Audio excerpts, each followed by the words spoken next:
I'll probably break this up into 2 videos. But I don't remember how many head I've got over here. I moved a few more over here. This is a 3-year-old cow. She'll drop her 3rd calf this fall. She's got a calf sucking her right now. Probably 420 pounds.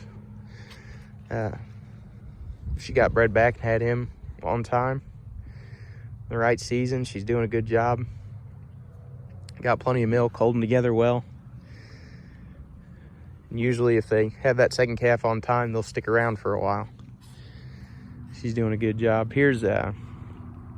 So my younger cows are all out of the PCC Elston and PCC Emery bulls.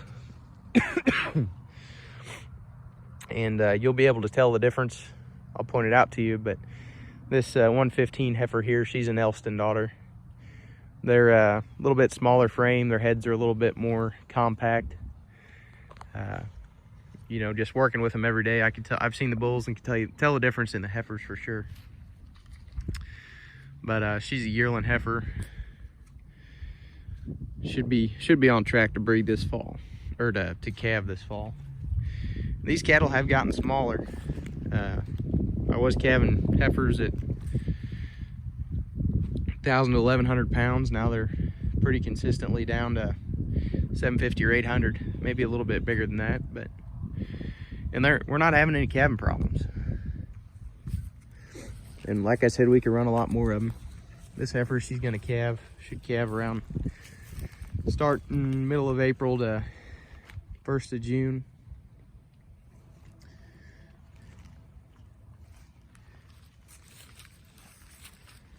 I think she's an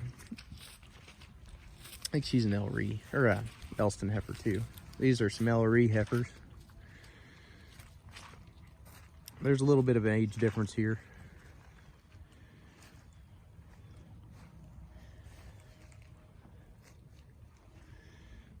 But they're made a little taller, which is fine. I think Emery was probably a frame and a half bigger than Elston. But Elston's pretty small. I got him started on Dad's big 5 and 6 frame cows, and he really did a good job of moderating and making females that can hold that body condition. This is a cow I bought from Dad. She'll be 5 or 6 this year. I think 5.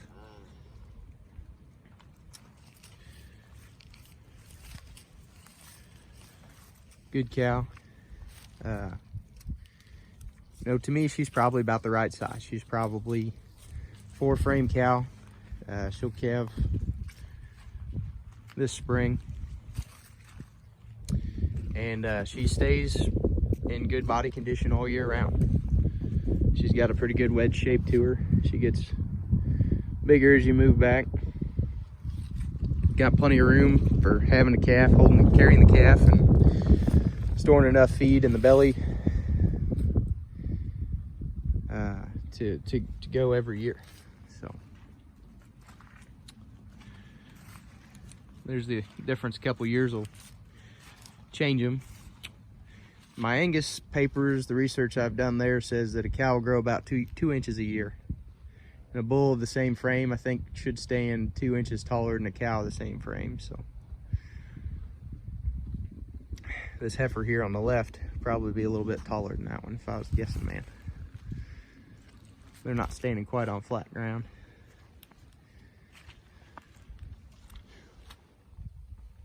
We got our new bull in here, the Golden Arrow bull. These cows will be dropping his first calves. So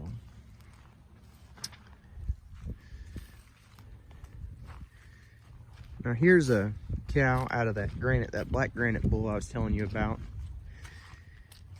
And you got to remember, on your bull, he's 50% of all your genetics, but he's only 50% of each individual.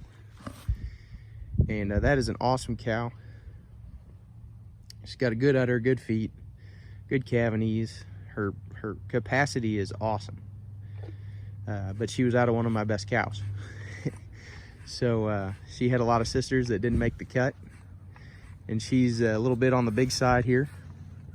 not extraordinary, but again, she was out of a really good cow.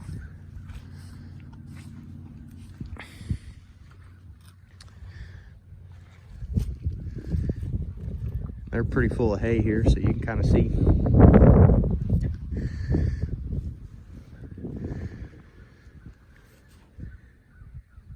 When I took away the dewormers and the pest control from them, first couple of years were pretty rough on them. Most of the cows that were scratching and couldn't handle the lice in the winter or the flies in the summer didn't get bred back. Now I can't tell you if that's because they had something, you know, they just weren't quite as adapted to begin with, and there was a lot of other stuff going on. They weren't transitioning to the fescue quite right, or as shouldn't say quite right, as good as the ones that got to stay, or you know, if it was the parasites that were making a huge difference or what. But they just weren't quite as adapted.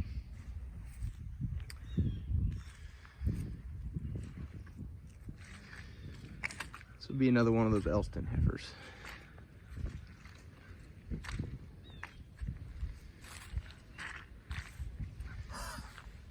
She's a little bit younger than some of them. I think she'll probably calve towards the end of May. She's showing a little bit of udder and springing just a little bit.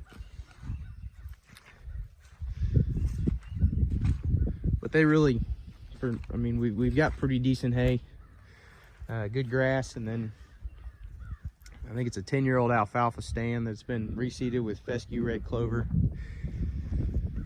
It's kind of the hay they're on, so nothing special, no cubes or extra protein.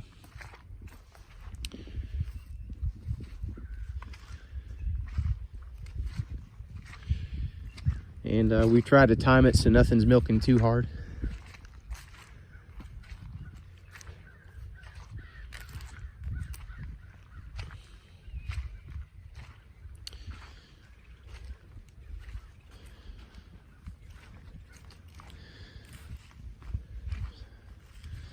There's a calf. We didn't used to pull the bulls on him, so he's a late summer calf from last year.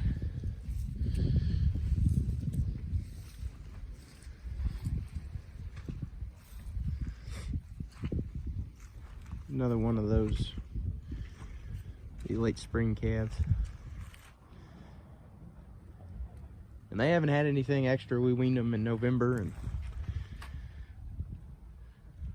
pulled them out for 30 days and threw them back out with the cows. Elston really adds a lot of thickness and natural fleshing ability. When you bring that frame size down and moderate it a little bit,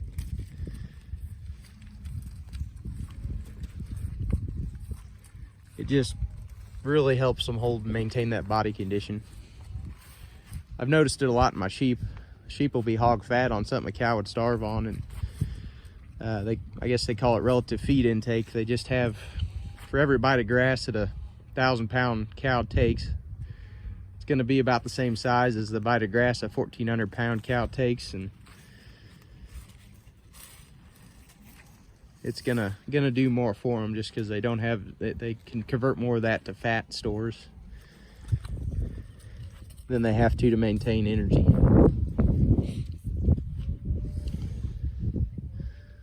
Another one of those. Be a fourth calf. Have her fourth calf this fall. Here's the golden arrow bull.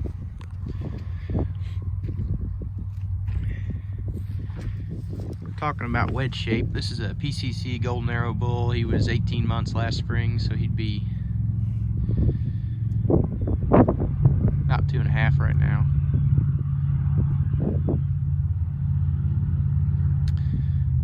But you can see, and I'll find a good cow to show you too. This bull, he's bigger in the front end and he gets smaller, kind of a triangle or a wedge. And bulls like that make cows that are really feminine. This bull had moderate calving ease, and his growth between the time they weaned him and the time they butchered him, or sold him, not butchered him, on grass, he tested really well. So before I was trying to bring down frame score and focusing on my calving ease and low maintenance. And to balance all that out, we wanted to make sure we got a good bull that was going to maintain good, adequate growth. In the end, we're all selling beef, and we want to produce as many pounds of beef per acre as possible. So he's not quite as gentle. I haven't worked with him as much as I did with the Elston bull or the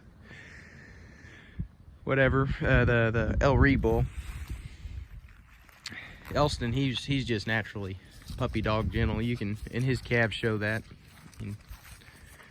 I haven't spent a whole lot of time around these cows the last couple weeks, not on a tractor, and they just don't care. They're all over here chewing their cud.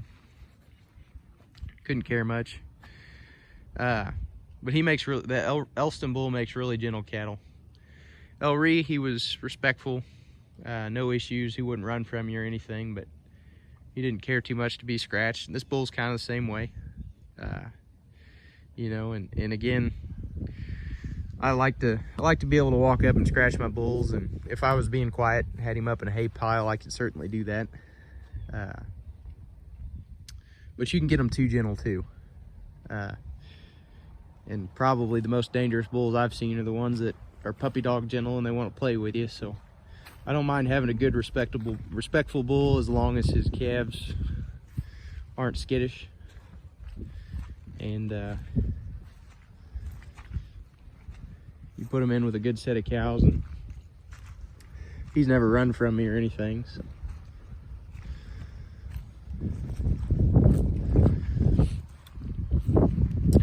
this is a cow over here I kept a son out of. I'll probably use.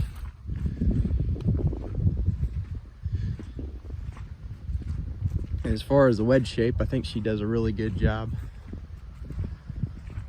showing that off.